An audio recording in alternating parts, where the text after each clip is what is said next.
লোভ আর কৃতজ্ঞতা দুই পথ। এক সময় একই শহরে দুইজন মানুষ বাঁচছিল। একজনের চোখ ছিল আরও চাই এই দিকে, আর একজনের চোখ ছিল যা আছে ওই দিকে। তাহলে দুজনের পরিণতি কেন আলাদা হলো? চলো আজকে তোমাদের সেই গল্পটাই আমি বলবো। লোভ খুব জোরে আসে না, সে চুপচাপ আসে। শুরুতে বলে আর একটু হলেই আমার জীবনটা সেট হয়ে যাবে। মানুষ বিশ্বাস করে, কারণ কথাটা তো শুরুতে মিথ্যে মনে হয় না। প্রথম চাকরি, প্রথম বেতন, সুখের তুলনাটাকে শুরু করে। ওর বেশি, আমার কম, এই ভাবনাটাই লোভের প্রথম শেকড়। তখন মানুষ নিজের পরিশ্রমকে সম্মান করতে শেখে না। তখন চোখ শুধু অন্যের প্রাপ্তি দেখে। লোভ মানুষকে দৌড়তে শেখায়, কিন্তু থামতে শেখায় না। আর ঠিক এই জায়গাটাই আমাদের বাধা সৃষ্টি হয়। কিন্তু কৃতজ্ঞতা আলাদা পথ দেখায়। কৃতজ্ঞতা বলে, তুমি আজ যেটা পেয়েছো ওটা নিয়ে তুমি সুখী থাকো। কালকের স্বপ্ন তো কালকে দেখা যাবে। শান্তিতে ঘুমোতে পারে, শান্তিতে বাঁচতেও পারে। কারণ কৃতজ্ঞতার কোনো তুলনা হয় না, তার শুধু উপলব্ধি করা যায়।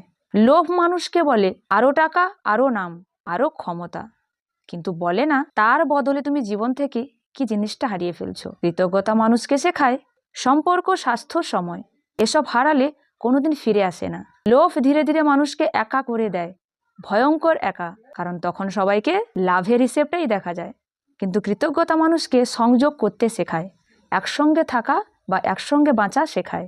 একজন সব পেয়েও সব কিছু হারায়, আর একজন অল্প কিছু পেয়েও সর্বস্ব জিতে নেয়। এই দুটোই টাকাতে মাপকাঠি করা যায় না। এ দুটো সম্পূর্ণ ব্যক্তিত্ব পছন্দ।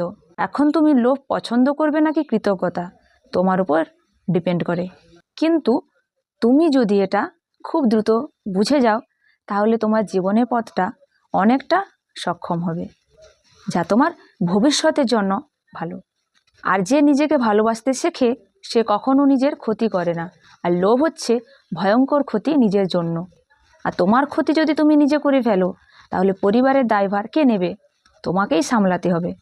তাই নিজের একটা সিদ্ধান্ত জীবনকে বদলে দিতে পারে, কিন্তু ভুল সিদ্ধান্তও জীবনকে নষ্ট করে দেওয়ার জন্য যথেষ্ট।